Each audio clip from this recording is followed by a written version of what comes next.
Hey everyone, we're back for another week. We did pretty good last week on reviewing our stuff. I hope you're writing these things down in your journals like you're supposed to be. And make sure you do all of the assignments that are listed on there. They won't take you very long. Most of the time it's video and answering some questions or the PowerPoints, because that's what we have to use as our teaching pieces. So today, when we go over the Comets PowerPoint today, this is just another title. You don't have to make a flap, just title the page. One day this week, I will put pictures of my journal that I'm keeping just like you guys are so that you can see what I'm talking about. Maybe I'll post that tomorrow for y'all to see. But just make a title page. I did this PowerPoint a little bit different.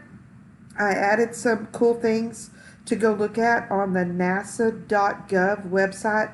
They have some really neat things to look at. So I posted some links and things like that. So as we go through here, you'll see what I'm talking about.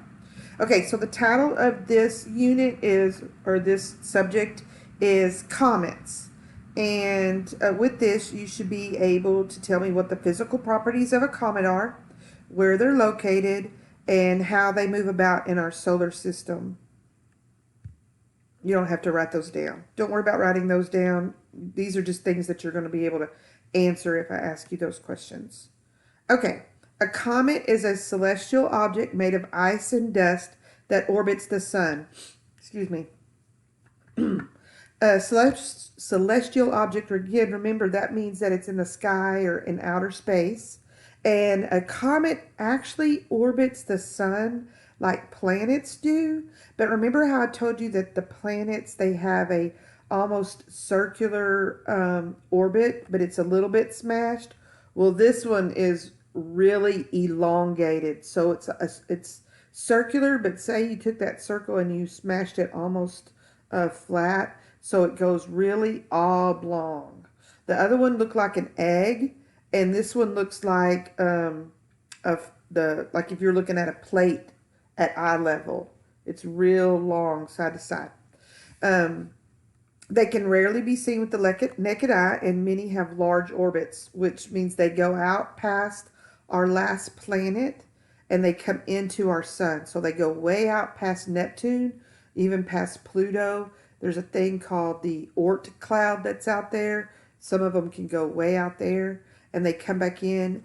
And it says here that you'll be lucky to see one in your lifetime. We'll talk about that a little bit later. Okay, comets in the Kuiper Belt. Okay, the Kuiper Belt is another belt in the solar system besides the asteroid belt that contains comets and asteroids. Okay, so the asteroid belt is, you'll notice before on that picture before, it showed that it was between Mars and Jupiter. It's going to be somewhere in here, the asteroid belt is, okay? And then from the asteroid belt, if you go out to where like Pluto is located, so here's Neptune's orbit and Pluto's way out here, well, that's the Kuiper Belt. And the Kuiper Belt, notice here, it fits here, and then this is the Oort cloud, which we'll talk about that in a minute. So the Kuiper Belt is a place of comets and asteroids that's past our last planet of Neptune. This is what they call shorter period comets. They originate here. That means that they don't go way out here to where the Oort cloud is. They just go in here and then they orbit around the sun. It has millions of icy comets which circle the sun in the same plane as our planet. So some of them just stay out here, okay? But some of them come in and go around and go back out, and come in and go around and come back out. Okay? Did y'all see my arrow on that? Sorry, it's just hard to show y'all without me drawing on the chalkboard or the whiteboard, excuse me. But you just got to follow my arrow. So some go in like this and circle the sun and come back out or orbit the sun. And some stay out here and just orbit in this circle like this. Okay, the Oort cloud. It's a longer period comets that originate here in this region, and they're far beyond the orbit of Pluto. So you got to understand, if you follow my arrow over here, Pluto is in the Kuiper belt, okay? And we're talking about being out here in the Oort cloud, so it's past that. There's billions of comets move in nearly circular orbits around the sun, um, rather than, so this actually is almost a perfect circle, and it moves around the planets. Um, let's see what we got next. Okay, so let me go back for a second. Let me tell you what I want you to write down. Okay, I want you to write down this definition of a comet. And I want you to mark on there that people would be lucky to see them in their lifetime. I need you to make sure that you put that down. Does that make sense? I want you to write the definition, and I want you to write down that they're rarely seen in someone's lifetime. Okay, so let's jump back. The Kuiper belt, the main thing with it is that I want you to know that it's another belt that has asteroids and comets, and that's where Pluto is. Its orbit goes into the Kuiper belt. And then for the Oort cloud, I want you to know that it's the farthest part of our solar system. If you want to draw this picture over here, that might help you in your journal to understand what's going on. Okay, let's go back to this now. Okay, I need you to write down these three components of a comet. So a comet has three components. The nucleus, it's called a dirty snowball. It's frozen ice, gas, and dust. Well, what happens is it starts out like the center of it. Have y'all ever, I like to compare this as, have y'all ever taken, like whenever we have snow, which we don't have snow very often, but you have like a little rock and you build a snowball around it to roll it up to make it a bigger snowball to eventually make into a snowman?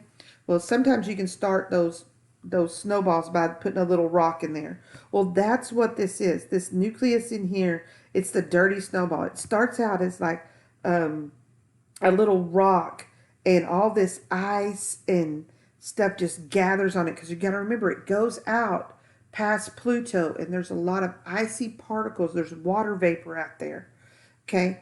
And so it freezes when it gets out that far, and so it just accumulates on there. It's like rolling up a snowball, or rolling up a snowball to make a snowman.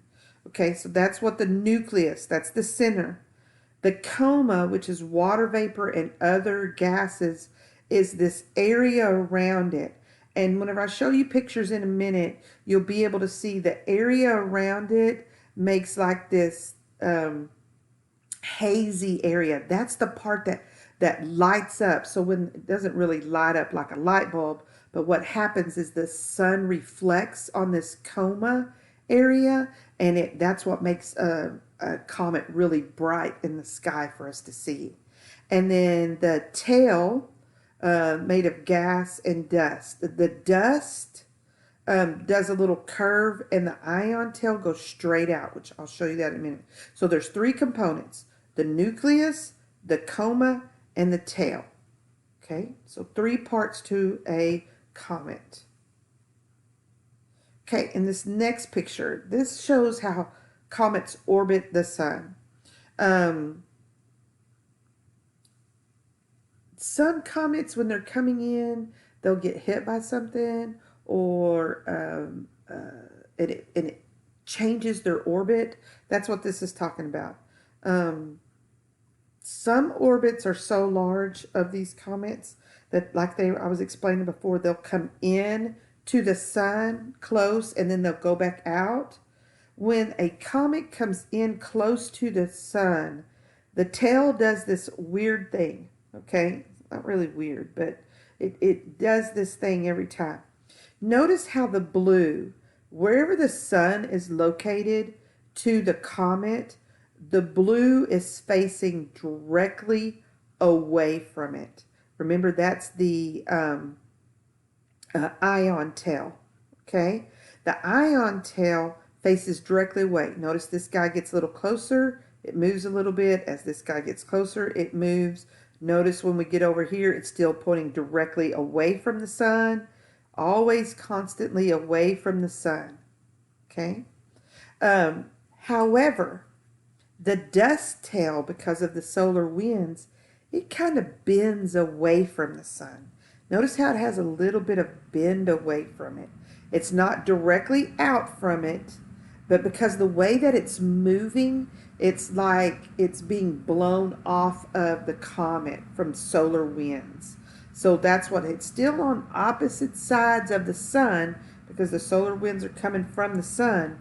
So, but it looks like it's bending on these, where the ion tail, excuse me, not trail, ion tail is straight out, but the dust tail has a little bit of a bend to it. Now, you don't have to know specifically this information for your 8th grade star, but you never know when they might change things. You just need to know that the tail, whether it's dust tail or the ion tail, it doesn't matter. We're just going to call it as one. The tail always faces away from the sun. So you notice the tail is never on the inside of the orbital path. It's on the outside of the path. Okay, so I made this little, I actually didn't make this. I made this slide, but I got it from the NASA website. And it's a little kid-friendly information about the comets. It says comets orbit the sun just like planets and asteroids do, except it usually has a very elongated orbit. As the comets get closer to the sun, some of the ice starts to melt and boil off, along with particles of dust. These particles and gases make a cloud around the nucleus called the coma.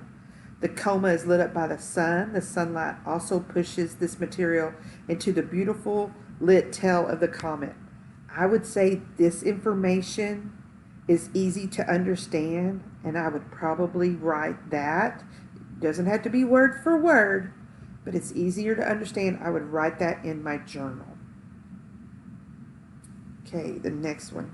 Okay, this is just information that I got from the NASA website. So what I want you to do is I just want you to kind of read over this, and then I want you to go to that website and just look around. I want you to become familiar with the nasa.gov website. There's so much information there, but it's so interesting as well. I think you'll really get a kick at looking at this. And then the next one was a little bit more information. I love this picture. This came from the Hubble telescope, which we'll talk about the Hubble telescope at another time. But notice the sun is in this area over here. Okay? And which way is the tail facing? That's why we know the sun is over here, because all of the tails are facing away. Now, this isn't different comets. What this is a picture that they've taken of this comet as it's come around and it's orbiting the sun. They've taken it at different intervals as it's orbiting around. So it's really cool to show that path of that comet that went around the sun. Okay, the most famous comet out there is Halley's Comet.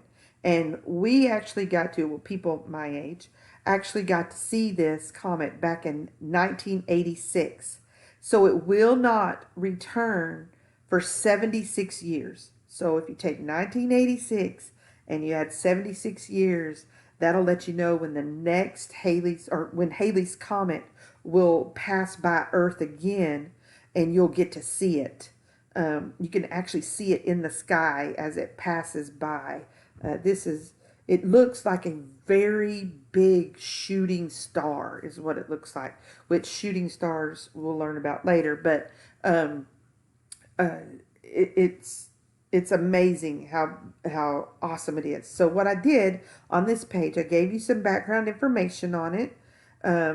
This is the one that I was telling you is the one that passes by, that has one of the short orbits that goes to the Kuiper Belt and back. When it passes Earth, it's on its way back out when we see it. So that's kind of cool to know. And oh, you'll notice down here at the bottom,